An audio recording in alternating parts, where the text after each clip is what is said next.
Want to learn how to paint portraits in gouache, but don't know where to start? Well, this is the perfect course for you. Hi, my name is Jordan Rhodes, and I have been painting for years and started to build my online presence while attending graduate school.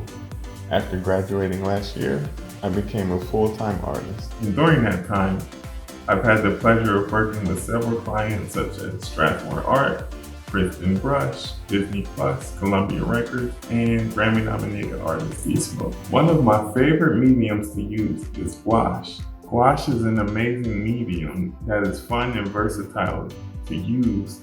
However, I know firsthand just how difficult it can be to get the hang of. With this class, I want to pass along to you some of the tips and tricks that have helped me along the way. So if you're looking to take your traditional art to a new level by introducing the fun and versatile medium that is gouache paint, then look no further. In this class, we'll be concentrating on portraits. So having some experience drawing portraits will be beneficial and help you get the most out of this class. In this course, we'll go over some of the basics of using gouache. We'll move on to painting the Asaro head statue, which is a useful training tool for seeing the planes of the face.